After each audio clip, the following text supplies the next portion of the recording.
Welcome to Wellness Debunked. We debunk myths about nutrition and fitness so you can eat and train without restriction. My name's Gabe. I'm alongside Olivia Carone, a registered dietitian. And in today's episode, we are going to be talking about, does weight training make you bulky? Hot topic. Hot topic. We got our coffees ready to go. I took decaf. She said decaf's not a thing. She said, I don't find it worth it. You said, I find it worth it. you said it just causes yellow teeth? Yeah, I'm just this person. Like, I don't love the taste of coffee. So I just feel like if it's decaf, it's just yellowing your teeth and that's it. Okay, but this coffee's good. It's quite good. It's quite good. Gabe has this thing for coffee, has his like grinder and all. Yeah, but I was telling him that I think his fridge is like a dieter's fridge.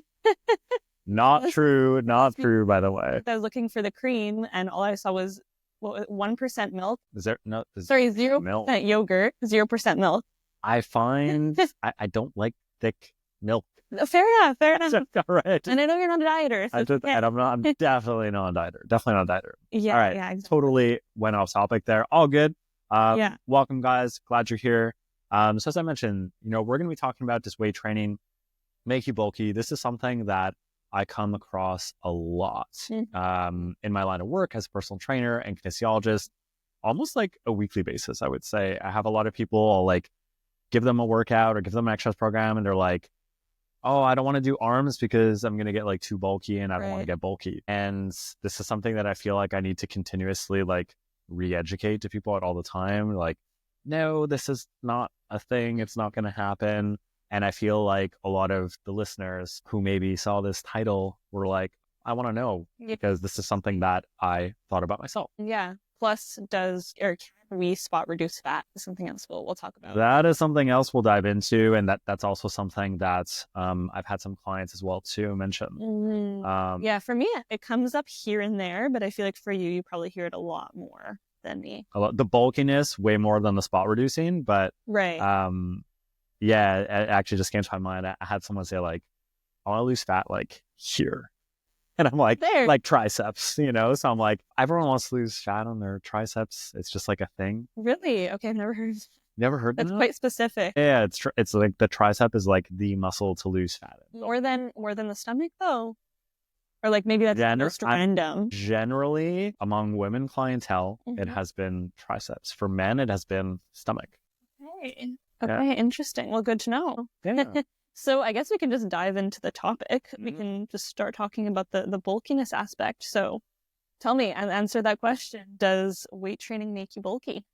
Yes. So that's not my response. Yes, it's not the response. Yes, it's not the response. That's not what we talked about. So weight training can make you bulky only if you want it to. Now, what I mean by that is you need to eat. We could swear on this podcast, right? As long as we mark explicit. Yes. Okay. So if you eat a shit ton of calories, you can in fact get bulky, so to speak, because you're going to put on muscle. I'm talking about like 500 calories above your baseline.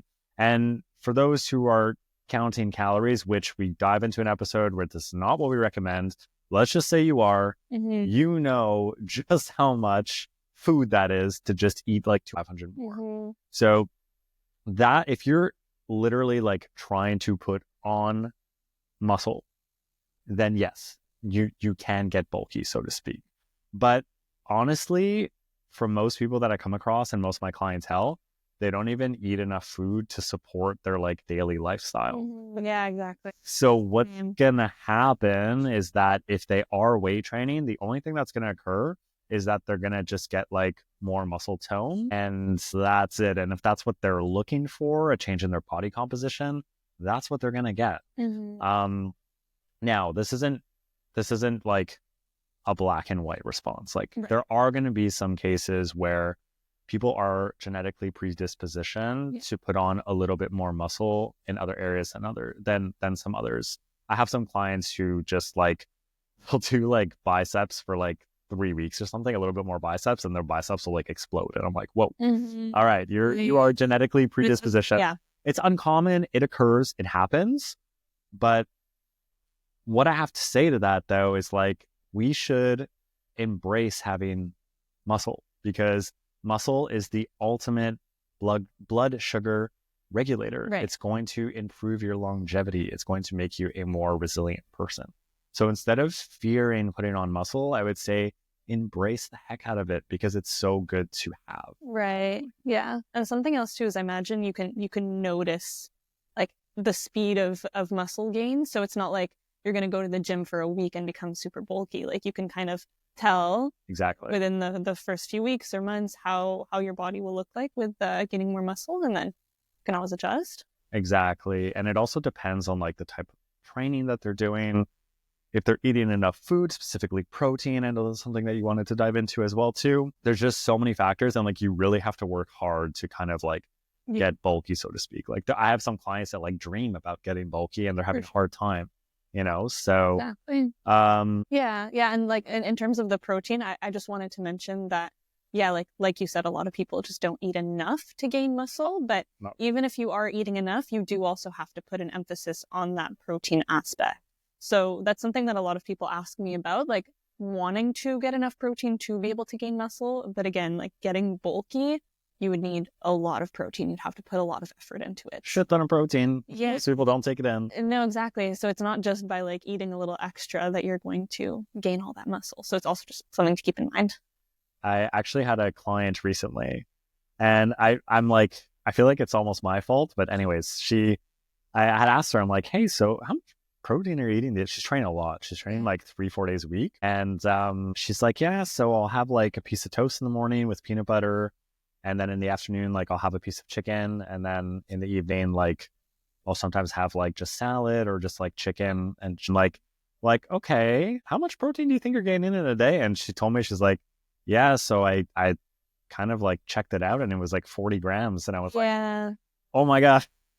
I'm like, please like increase your protein consumption by like threefold because that is not enough to support your training. She's training. If she does want to gain muscle. She's training 4 times a week. She's training 4 times a week. So she's likely under recovered from her training if she's getting. She'll feel much better if she has enough protein. Precisely. I know we're getting again slightly off topic, but just in terms of like she was getting like cravings and she didn't feel satiated and all that. I was like, yeah, fair enough. This is why we have to increase our protein. Yeah, exactly. Okay. So just generally then, how would you say that weight training affects body composition? So weight training will enhance your body's metabolism because muscle is more like active than fat, so to speak. So the more muscle that you have in your body, the more calories that you're going to burn overall. So someone who has much more muscle mass than another person who has less muscle mass is going to burn more calories, and they're probably going to have more of like this like toned, like leaner physique, so to speak, than someone who isn't weight training. So it will definitely boost your metabolism and therefore change your body composition. Yeah. Okay. So let me ask you this. I have quite a few clients who tell me that they go to the gym pretty regularly and they don't noticeably see a difference. And I feel like my answer to that oftentimes is like, of course, I look at how they're eating, making sure they are getting enough protein, etc. But then I also dive into like genetics and that there's so many factors that impact weight. But is there anything that you can add to that of like someone that doesn't noticeably see a difference in body composition, even though they go to the gym regularly? Yeah, I mean, there's a lot of factors that can affect the rate of which people's bodies are going to change in the gym. So there's like training history, how much they trained in the past, what kind of training they're typically doing. As you mentioned, in terms of the diet, are they not saying they're not working hard, but I'm saying that there are some people that might not push themselves as hard as they should in the gym to kind of make these changes that they're looking for. So it's hard to really like pinpoint without kind of like seeing them, but there's so many factors that influence age, genetics as well too. Like there's so many factors, but what's most important is that and this is something that you do mention with your clients, is that it's if you're just going to the gym for aesthetic purposes, it's not really going to be a sustainable goal because, as you mentioned, like sometimes it doesn't occur and that's demotivating. But then I do have some cases where it does occur and people are still unhappy once they get their kind of like aesthetic goal. And that's why it's so important to have a sustainable goal with going to the gym, such as just integrating it as a routine so it enhances your life, your energy, sleep, stress, etc. So yeah, that'd be my response to that. Okay, that makes sense. Also, something I just want to note is that if you're looking to gain muscle and you're eating enough, I feel like people do see more progress there compared to like the fat loss aspect, which we'll talk about in a bit. But something that's interesting is that it's an evolutionary thing where it's much easier to gain weight and gain muscle than it is to lose weight, because it's much worse, like survival wise, to lose weight compared to gaining weight. So that's also something to keep in mind. And that's something that people overlook too. Yeah, of course. So spot reducing fat, I feel like a lot of people have heard of this before, and I feel like it has been debunked, but maybe we can talk about it a little bit more in detail. Can you decide where you lose fat if you target particular muscles? Yeah. So based on the research that I've done, this is not a thing. It's not a thing. Fat loss occurs generally throughout the body. But what I have to say to that though is that if you are weight training and like, let's say I brought up the triceps example earlier. Let's say someone says like, I want to lose weight like here. And let's say you're doing more tricep training in your routine. Then you're going to get more muscle tone in your triceps, which is going to give the appearance that you like lost fat in that area because you're going to have more muscle tone. But the fat loss just generally occurred throughout the whole body and not specifically in that area because you were doing those tricep exercises. Exactly. It's not a thing. Fat loss occurs generally throughout the body. Fat loss can occur with, a mix of different styles of training, perhaps different approaches or changes in your diet and patience as well too. But not only patience, reframing your expectations as well too, because sometimes fat loss doesn't even occur with some people. Yeah. And I'm sure you have a lot more to say about that. Yeah, well, it doesn't necessarily occur for everyone because of a lot of factors that we've discussed in other episodes, but mainly genetics. Like some people, you're going to train hard and the fat loss, like maybe there will be some, but it won't be very noticeable and it's nothing you're doing wrong. Mm-hmm. It's just that maybe your genetic makeup makes it out to be that you're less prone to losing the fat. Mm-hmm. But something else too is like we talked about in a few episodes ago, we talked about health and weight. And the thing is like, even if you don't lose fat, you're still getting lots of different benefits from working out. And it doesn't necessarily mean that you're unhealthy if you do have more fat on you and if you're not losing that fat. So just something important to note of. Absolutely. And it's not just about aesthetics at the end of the day. Yeah, for sure. Like strength training, weight training, it's a way to enhance your quality of life, essentially. You're going to feel stronger. You're going to have more energy. You're going to have better sleep. You're going to manage your stress more effectively. And you're just going to become more resilient. In a way, your body's going to become more resilient. Right. That's kind of what I try to educate, especially among my clients, because I do have a lot of people that they're really just chasing the aesthetics. And it's just like this road to like unhappiness, which is so unfortunate. So once we can kind of reframe that and look at these kind of bigger picture things, it could be such a game changer for people's experience in the gym. Right. But it is very hard for a lot of people. It is. Like, I feel like I always repeat this sentence, but we live in a society that's very focused on appearance. People will judge other people based on appearance. People will have a lot of discussions about what you can do to change your appearance. So it makes sense if you're focused on aesthetics. Absolutely. But something that I wanted to take note of at the end of this episode is if you're listening to this and it's because you kind of read the title of like, am I going to become more bulky or am I going to be able to lose fat if I weight train? I feel like there's something to note of that, of like, okay, so there is a focus on appearance, which again makes a lot of sense.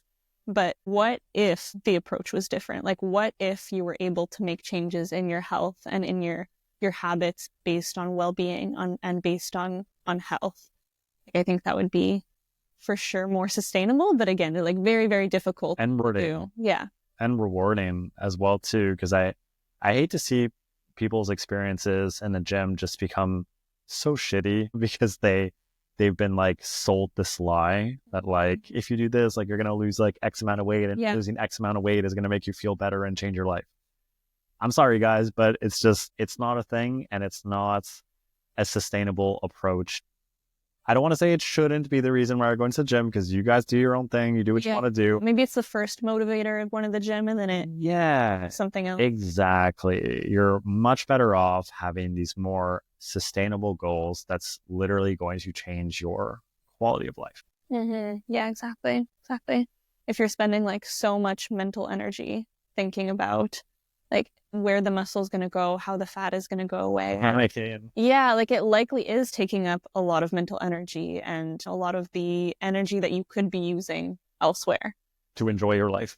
Well, yeah, exactly. But again, it's so hard for a lot of people because a lot of people come to see me, and I feel like this is definitely an aside, but a lot of people will come to see me and be like, I don't want to think about food and weight all the time, but I do. So like, how do I get over that? And I think the first step is just noticing all of the damage it does. Yep. You know, like all The awareness. The awareness. Yeah.